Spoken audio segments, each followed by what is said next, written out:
Hey everyone, welcome to the channel. My name is Nader. In this video, we're going to go over the third and final, or mostly final, the most common of the three array functional methods. This one's going to be about array reduce. Reduce is probably the most challenging one to get through, so I'm going to try to spend a little bit more time in this video on this particular method for arrays. It's also the most powerful and can actually even do map and filter kind of on its own. So super excited to get to reduce. Let's get right into it. Okay, so let's start with a diagram that I've made for this. I tried to make this as easy to understand as possible. Hopefully this helps a bit. I know if you look at this right away, it probably is going to look kind of crazy, right? Like this just seems like what is happening. There's a lot going on kind of on this even one screen. But to start, just as in the previous array videos, I'd like to focus our attention here on the left-hand side in this area that I have highlighted with my mouse. Okay, so we have a const in this case, and it's called concat cities. And we're going to point it at whatever we get as a result of doing this stuff on the right, which looks really crazy, but that's the purpose of this entire video. So let's go through it step by step. We're going to take cities, which is this array right here. So it's just an array of strings, all right? And as with arrays having the methods map and filter, cities, in this case, the array is going to have a reduce method as well. So every single array has a reduce method. And this, again, just to be super explicit, only works on array types. It doesn't work on other types in JavaScript. So that said, reduce works just like map and filter, but with some pretty big changes. So it takes a function, but it also has a second parameter. So in this case, you can see that the first parameter is a function that we're giving it. And the function in this case, for this example, has a result and city. It has two parameters. Okay, and the names don't really matter. They help a little bit when it comes to the first parameter, but we'll get into that shortly. The most important thing is that there's two parameters, unlike map and filter, which just have that one parameter, which is the function that we pass it. You can see in this case, the second parameter to reduce, the method reduce, is actually this string right here, okay? And this is an empty string in this particular example. We can actually be quite advanced and do all sorts of kind of things that we can put here in this second parameter for reduce specifically. So we'll get into more interesting scenarios where we can actually take advantage of that shortly, but I just really want to point that out, that there is a second parameter, and what we should be doing every single time is using this second parameter, although technically speaking it's optional. So enough of me yapping there. Let's actually look at what this function does. This function has actually a few other parameters that we can take advantage of, just like map and filter, but we're mostly going to be focused on these first two because those are most critical to actually getting this reduce function to work. The first parameter, in this case, I've called it result, and other places might call this like an accumulator or something like that. I think it makes sense to kind of name this based on what you want your function to do, just like we would with map and filter. In this case, I didn't really do that because I wanted to keep it a bit more generic just to show off how this works. Technically, a good name for this would be like concat result or concatenated cities or something. It was also a bit too long for this picture, so I left it at result. But what this function does is it has two parameters, and the first parameter is going to be kind of a running list, not really a list, like a running, it's keeping track of a running use of this reduce function through every single call. Now that sounds a bit confusing, and I was struggling with the words because it actually is quite challenging to explain how this works without actually seeing it in action. But let's picture for now that in this particular example, result is going to be a string.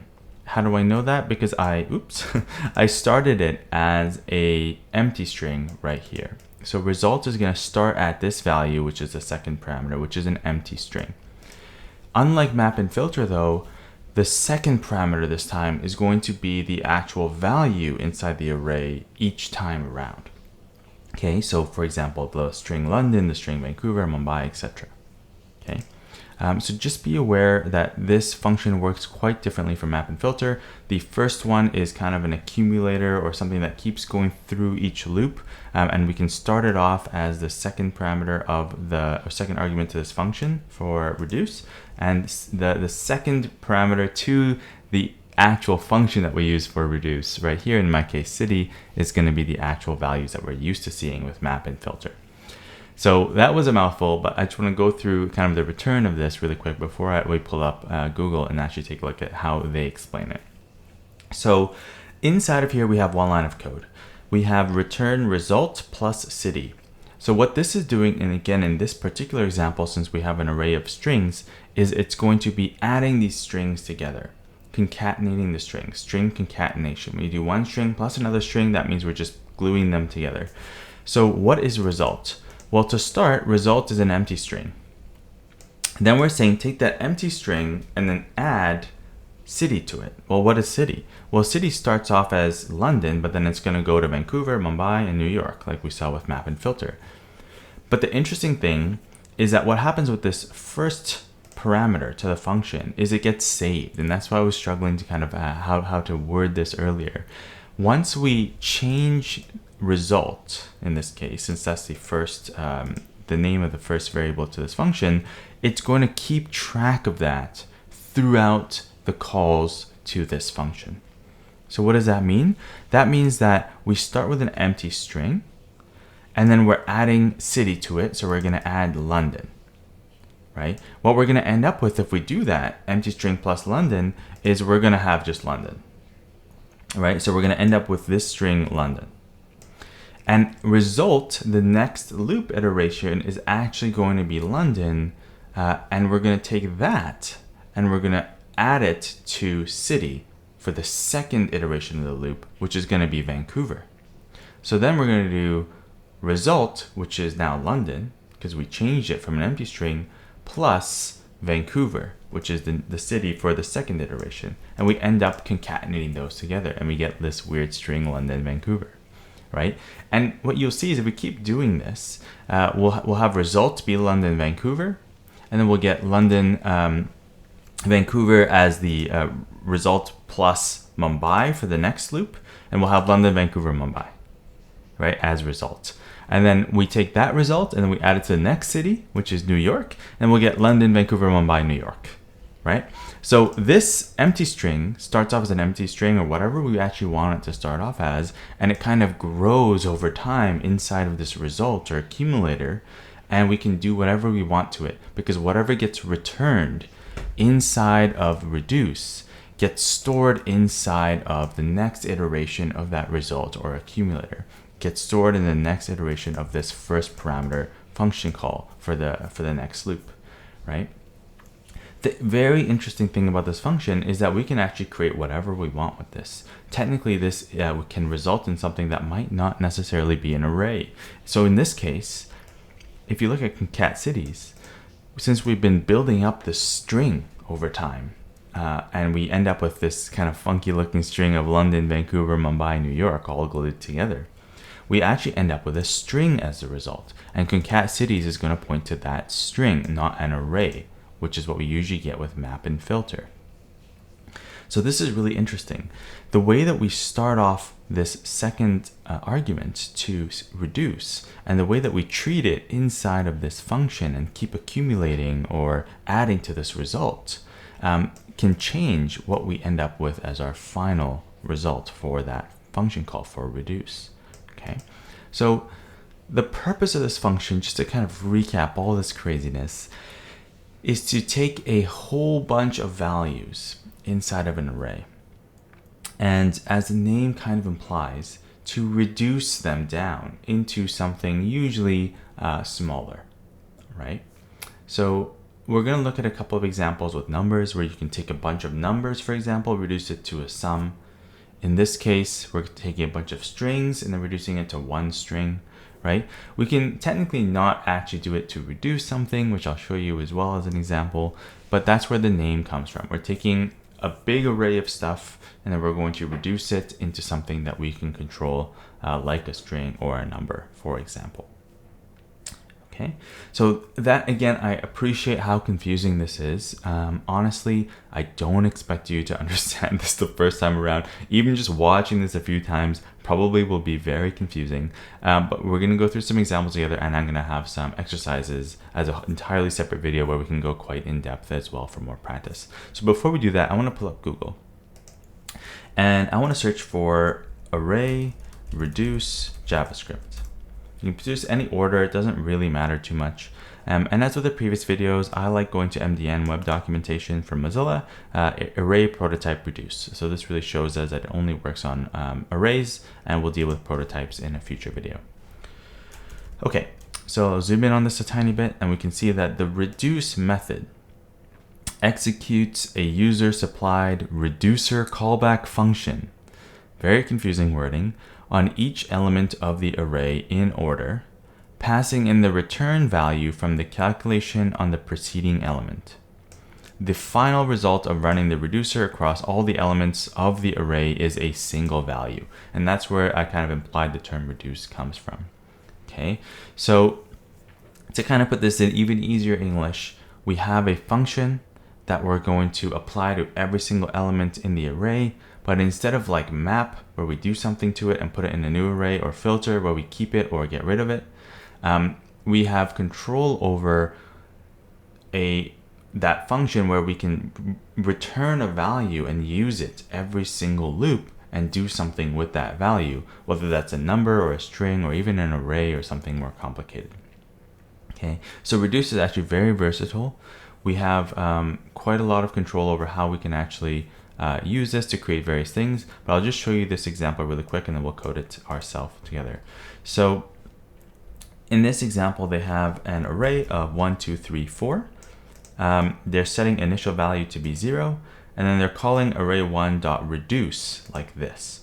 So they're giving it this function, which they've actually pretty nicely named previous value, current value. Right? A lot of time you'll see, as I mentioned, accumulator or result or something like that, but this is a very nice generic way to say it as well. And they're returning the previous value plus the current value.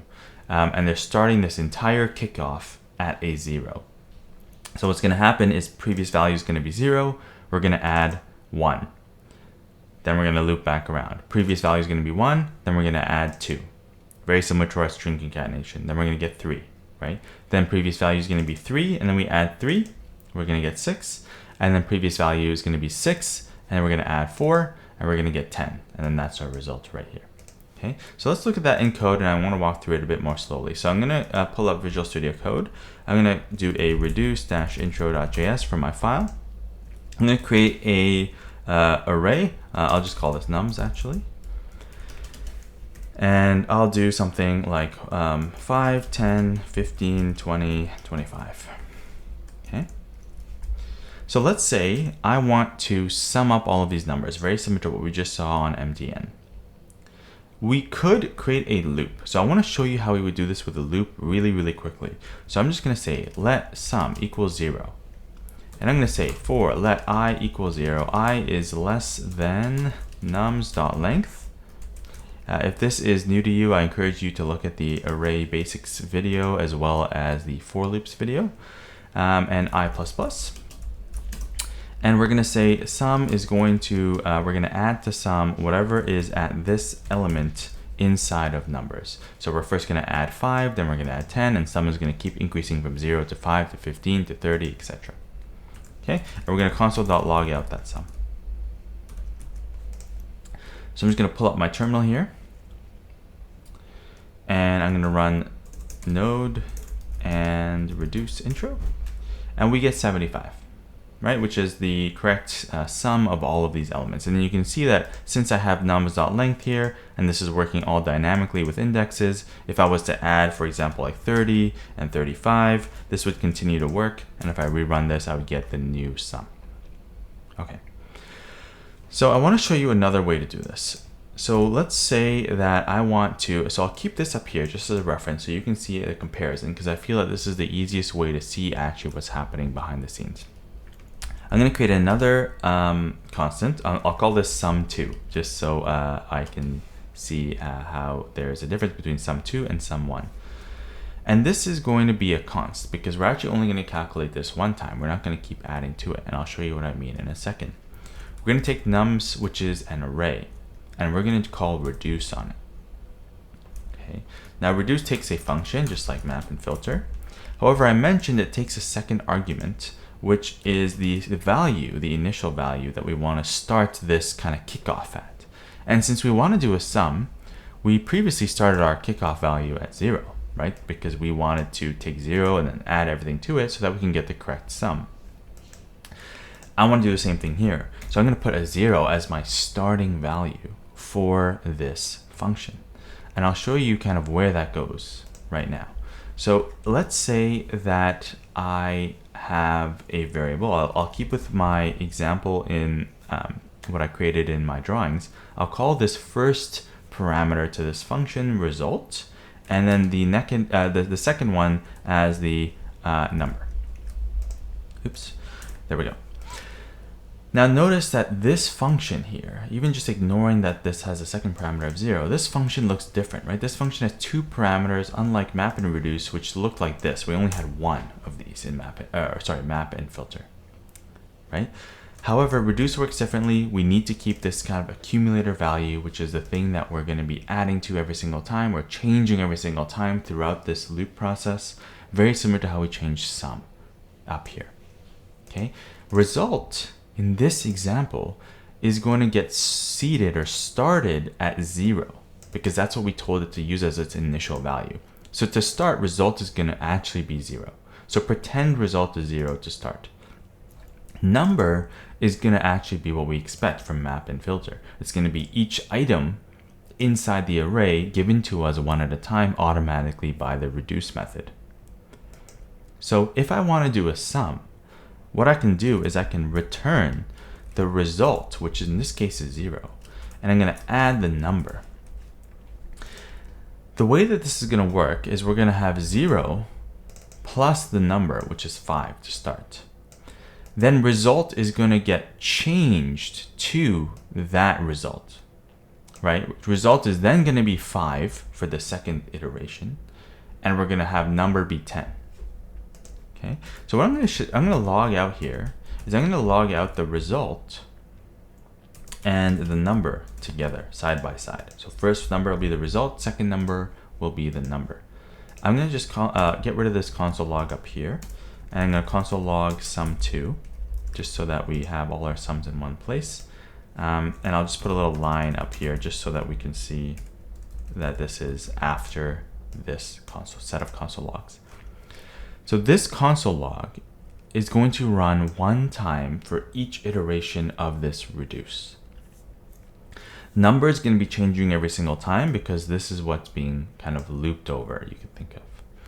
Result is also going to be changing every time, but it's going to start at 0 and it's going to change to 5 and then 15 and then 30, very similar to how we would expect the sum to work. This log right here would be the same thing as if we did a console.log here of sum and nums at I. Okay, so these are working the exact same way. If we were to log these out, and I encourage you to try this out yourself just to see how that works, these would work the same way. Okay, the sum is the thing that's changing every single time, and then the second thing is the thing that is coming from the array, which in this case is also changing, but it's coming from the actual array one at a time until we hit the end of the array. All right, so enough of me yapping. I'm really spending a lot of time on this because this is quite a confusing concept to start when you first start learning reduce. And as we introduce more powerful versions of reduce, you really want to have these basics done. I say basics, but it really is quite challenging. So I'll say node, and I'll do reduce intro. And let's see kind of this output. So I said that to start, result is going to be 0 and the number is going to be 5, which is what we get, right? So result starts here 0 and the number is going to be this value here 5. Okay, so then we come in here, we log that out, then we return result plus number, which is 0 plus 5, and we get 5. 5 is going to get stored in the next result for the next iteration of reduce, and we see that here, right? So result is 5 for the second loop, quote unquote. Okay, Then what we're going to see is, oh, I'm actually, I just realized that this happened twice, actually. This is actually quite funny. So you can see that these results are actually the same. I was highlighting the results from this for loop and ignoring the sum, but I realized that the console log is still happening. But they're actually the same exact thing that's happening behind the scenes. So it doesn't really matter too much. But you can see that these two results, this one right here, and this one right here look the exact same because they're really doing the same thing. I'm actually going to comment that out just so I don't keep having that run, but we can continue with this. Sorry about that. You can see that I also make these mistakes in my code all the time. I'll leave that in there just so that you can see that that's a very normal thing. So with results now being 5, we have the next number that we're going to look at, which is 10. And then we're going to have 5 plus 10, which is 15. Okay, then result is now going to be 15, the next loop, very similar to how sum would have been 15 if we were to be adding to it up here, right? So we're going to get 15, and then we're going to do plus 15, we're going to get 30. Then we're going to do 30 plus 20, and we're going to get 50. We're going to do 50 plus 75, we're going to get 75. Or 50 plus 25 is 75, and 75 plus 30 is 105. And then finally, for the last iteration, which is 35, we're going to get that 105, which we've been kind of accumulating this whole time using plus with math. And we're going to add 35, we're going to get the final result, which is 140. Okay. So again, I know that might have been a bit slow, but there's a lot to unpack here. I encourage you to probably watch this a few times and try it out yourself. There is a lot of complexity in this tiny, small, kind of compact bit of code. Okay, and this is really important to understand how these functional programming methods work, because if you can understand reduce, you actually also end up better understanding map and filter. Okay, so what I want to do next is just show you another drawing really quick, and then I want to come back to here and work on a few examples. So in the memory, I love to show these diagrams because I think they're super important for the functional methods especially. Let's pretend we have an array called animals, one of my favorite arrays, which has these 4 animals in it. And when we create that inside of memory, like we saw in the array video, it creates kind of this block right here in orange, right? With the indices 0, 1, 2, and 3, because there's 4 items. Concat animals is the array that we're going to create that's going to be a copy of animals because we're using reduce. And we're going to basically do what we saw in the example with the cities over here. We're going to be using reduce. We're going to take that final result. We're going to take each individual animal, which is going to be monkey, dog, cat, and koala, and we're going to concatenate them together. But in this case, we're also adding a comma just so it's a bit easier to see the differences between these different parts of the string. The string that we end up with is a single string because we are starting the initializer at an empty string and we keep adding animal plus a comma to it and we keep shoving these things together and we end up with this single string as what concat animals points to when this reduce is complete. Now notice again, this is not an array, right? Because we told this to be a string. So we're going to get a string as a result because we keep doing string concatenation inside of the reduce. So we're going to get this array reduced down to this string, and that's where the name reduce comes from. Very similar to the sum example that we just did, we're going to have an array of numbers and we're going to reduce it down to a single number. Okay. So hopefully that helps kind of visualize what's happening. The most important thing is, again, that this is in a separate memory location. It's a totally new value. We never changed or manipulated animals. We can continue using animals in the rest of our program without worrying that we like messed it up down here. Okay, so let's go back to the code. And I want to show you something interesting before we kind of deal with another example. One common mistake when you first start using reduce is very similar to the challenges with map and filter. All of these functions expect a return value. If you forget to return something, I want you to think of what happens, right? What does a function return if you forget to return something explicitly? right? So with that teaser, let's take a look at this. I'm going to get rid of this console log. Actually, no, I shall leave it in there. And I want to change this slightly. So let's say that I want to sum up all these numbers, but only if they are less than 20, for example. Okay. So how would we do that? We could do something like this. We could say if the number that we're looking at is less than 20, then we can kind of return that number plus the previous result, right? So this makes sense, right? So we have 0, and then we're asking, we'll log it out, and then we're saying if number is less than 20, and we're starting at 5, which 5 is less than 20. So then we'll kind of put 5 or 0 plus 5 into result for the next loop. We're going to keep doing that, and we're going to ask is 10 less than 20, and it is, and we're going to return 10 plus 5, which is 15, and we'll go to the next loop, right? And we'll keep doing that. However, I want you to think of the scenario where number is not less than 20. What is it that we're actually returning? Okay, so what I'll do is I'll actually clear my terminal here, and I'm going to rerun this after you've given that a thought, and I want to see what ends up happening. Okay, so check this out, right? What on earth is happening here? So let's run through this together, and this is going to really help us cement our knowledge of reduce. We're starting with 0, which is our initializer right here. And then we have 5, which is number. 5 is less than 20. So we do 0 plus 5, and we get 5 for the next result, right? Then we get 10, which is our second number inside nums. We do the same thing. We do 10 plus 5, we get 15.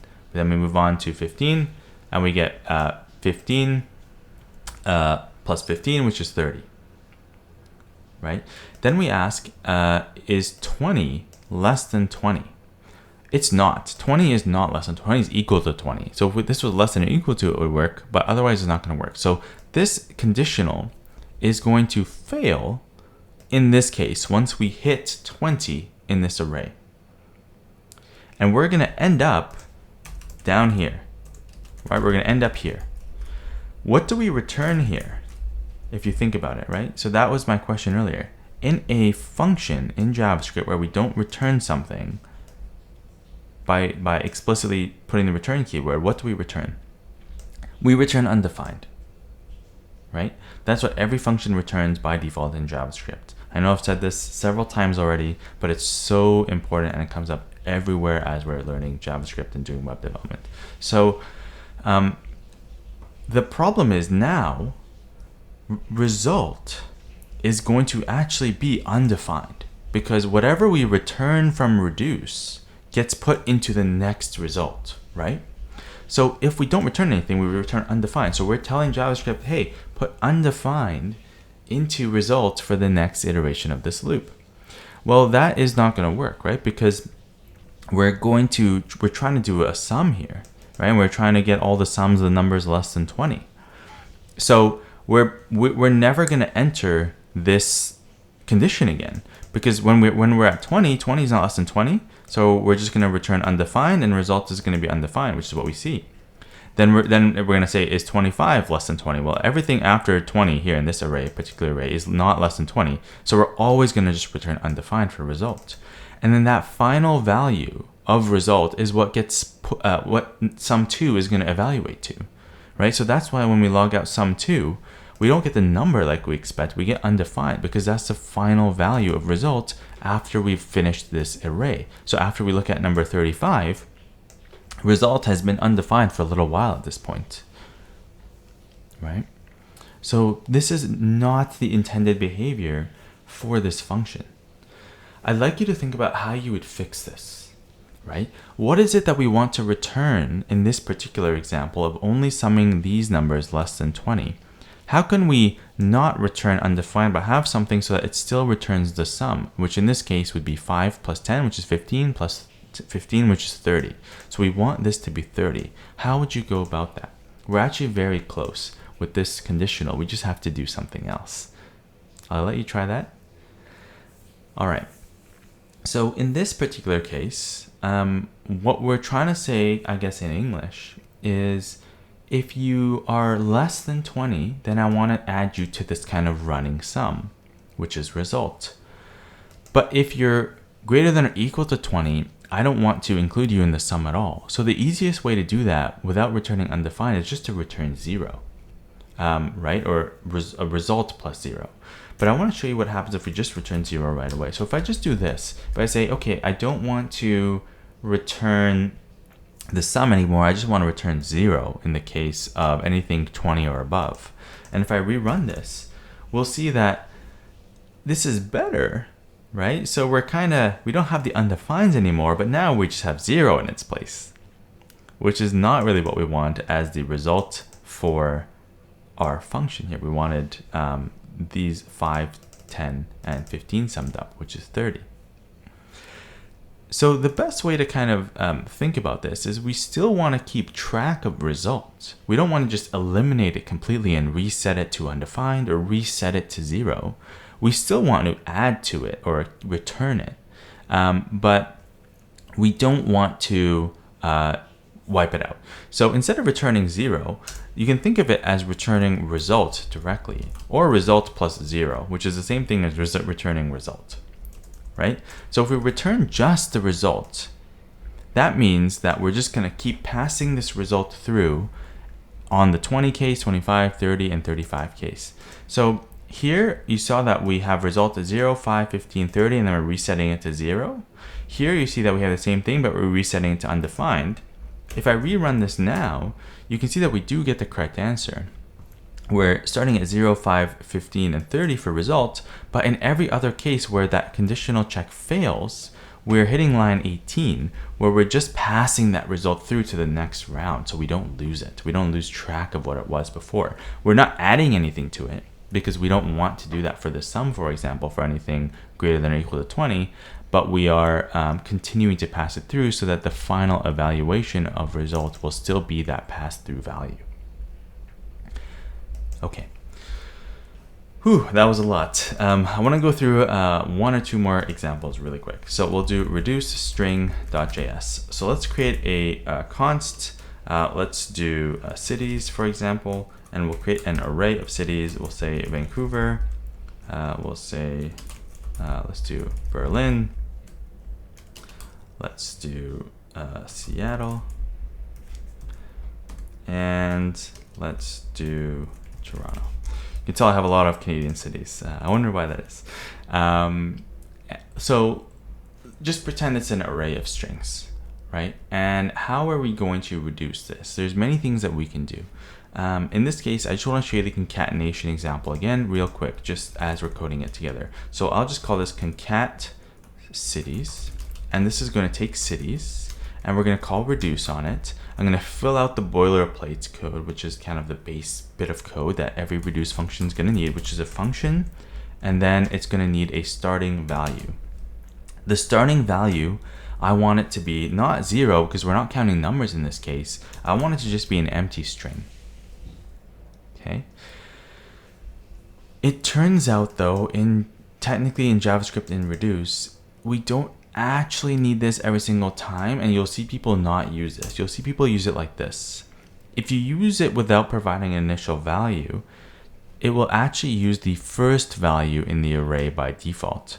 However, I would highly encourage you to always provide an initial value, because it's much easier to read and debug, and for other people, including yourself in the future, to come back and look at code that looks like this, where you provide an initial value, than in code where you don't, and you just let JavaScript do the default, which is use the first value. Okay. In some cases, that is what you intend. In other cases, it is not what you want it to be, and you want it to be something else, which I'll show you next. So in this case, we start as an empty string, and we're going to fill in the parameters for this reduce function. I'll say like concat strings, or concat, strings, and I'll say each city. Okay, my save keeps moving stuff around. In this case, I want to return the concatenated strings so far. Oops. And I want to add the city, and maybe I'll also add maybe a dash, for example, just to keep it a little bit different. Okay, and then I'll log out concat cities. Why don't you think of what this will actually be really quick before we actually run this code? All right, so if I clear my console and I run reduce string, we end up getting all the strings with a dash in between. Curiously, even the last one has a dash, which looks a little bit funky, and we'll look at the exercises and some other videos in the future to see how we can get rid of that. Or if you want to bonus yourself, you can see how you can do this yourself. It turns out that there's other parameters you can actually pass into here, like the index, and if you look at the documentation, you can see how maybe you can use that to get rid of that final dash. But that's kind of not what we're interested in right now. I just wanted to show you that this is an example using strings. Okay, so if I only returned city, for example, I want you to think what would happen in this case. Okay, this is another common thing that comes up. If we do this, we'll end up with Toronto, right? Why is that? Well, because if we return city, whatever the final value of concat strings is going to be put into concat cities, right? So we're going to say return Vancouver, then return Berlin, then return Seattle, then return Toronto. And we're returning these one at a time. We're not concatenating them together. We're not keeping track of like some kind of sum or a concatenation. In this case, we're just returning the value that we just saw. And the last value that we'll see is Toronto. So we're going to have that be in concat cities, which is also generally not what you want. Okay. Now, I want to show you how we can put a if statement inside here and do something with these cities just to prevent errors like we saw before, because it is going to happen all the time. Let's say that we want to exclude Vancouver.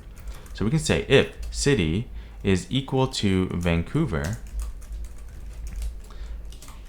then what do we want to do? Let's say that we want to concat these together. So otherwise, I want to do concat strings plus city, and I'm going to do the plus the dash like I had before, right? But in the case of Vancouver, what do we want to do, right?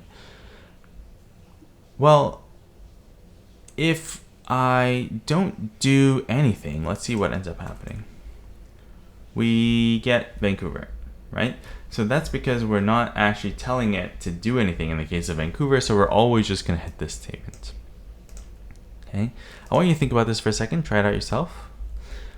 Once you've done that, what we want to do is ignore Vancouver. So we don't want to do this part of the string concatenation. We only want to do the, we want to pass through basically concat string, right? So we want to return concat string by itself without adding the city and the dash, so that we're actually basically just going to pass through this empty string, and then we're going to only add Berlin, Seattle, and Toronto. So if I run this, you'll see that we do get Berlin, Seattle, and Toronto. Okay. So think about how this works and why it works, and it definitely takes a little while to trace exactly what's happening and where these things are being returned to, and how this result or concat or accumulator changes each loop. But once you get it, it really starts to click, and you can have a lot of power from this. So I want to go through kind of a bonus thing last, which we'll go through more in the exercises as well, but just as a bit of a teaser. This is going to be a fancier use of reduce, but definitely one of the valid uses, and you can see it come up all over the place. So I'll just call this reduce, and I'll call it array.js. All right. So it turns out that with reduce, we can have, as we saw, any initial value right here. We can put whatever we want here, right? So far, we've seen strings and we've seen numbers, right? But if we have any value, can it be an array as well, right? And it turns out, yes, it can not only be an array, it can be many other things. So let's create another array. Let me just keep it simple for now, and I'll just use the numbers array here. And I'm going to reduce over these numbers. So I'll say const reduced equals to nums.reduce. I'm going to fill this in with an arrow function.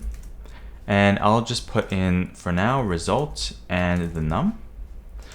But the second argument to this reduce is the initial value. Previously we said 0 works. We did an empty string in the previous example. I want to show you that we can also technically do an array. Okay, so how is this going to work? Because we're going to get each value one at a time, and we're saying start with an array. So if we really think about this, result is actually to start going to be this initial value, which is an array. Okay, so we'll get into some fancier versions of array kind of methods like concatenation, other than just pushing and map and filter later. But I want to show you how we can use even the basic concepts of arrays to make this do map, basically, behind the scenes. Okay, so how are we going to do this? Well, we want to allow us to take each value inside of nums and then transform it in some way and then put it in this result array, because that's what map does. So let's say we want to add 5 to each of these numbers, or let's just add 50 to make it even more obvious what's happening. So what we want to do is I'll do this kind of the incorrect and more naive way first and show you the issues with it, and then we'll do it the correct way later. This is a bit more advanced, so if you're struggling with this, don't worry too much about this. I just want to show you the power of reduce. So first thing we want to do is we want to take this array and we want to add the number to it, right? So how do we do that? Well, we know that we can add something to an array using push. So if result is an array, I can say results.push and then the value that I want to add. In this case, I want to push the numbers one at a time, 5 and then 10, 15, etc. Right? So if I do results.push the num, that should work, right? So let's just do this, and I'm going to console log out reduced, and I want you to think of what this is going to give us as a result. Try to think of what are we returning for a result every single time. Is this going to work? Is it going to break? Is it going to log something weird? And then I'll run this. Okay, so I'm going to run node and reduce dash array. And oh my goodness, oh no, right? This just kind of exploded in our face. What is happening? It turns out that if you kind of read here, you'll see that it says we have a type error, cannot read property push of undefined. And it's saying that this error is happening here in my case on line 4, where I'm trying to do result.push of num. Okay, so without getting into too much detail, the reason this is happening is because we are not returning anything from this function. If you remember previously, I've said this countless times at this point because it happens all the time and it still happens to me to this day. We do this by default. If we don't return anything in a function, we're returning undefined.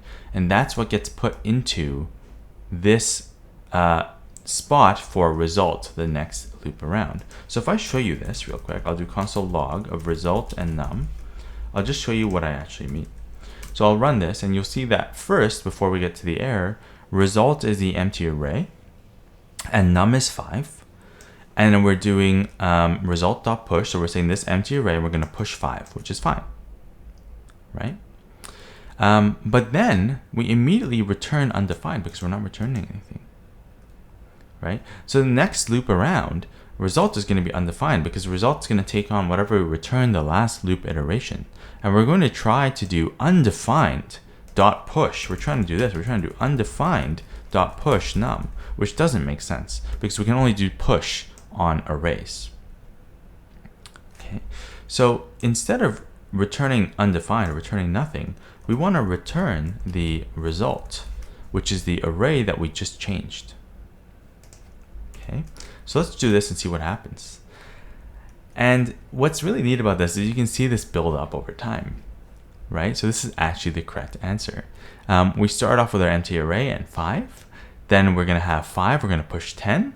And then we have this 5 and 10 that we just pushed on, and then we have 15, and you can see it building up as we go. We just keep pushing on these values one at a time onto result, and then we finally return result after we push on the final value of 35, and we end up with this final result right here, which is a copy of the nums, which is great, right?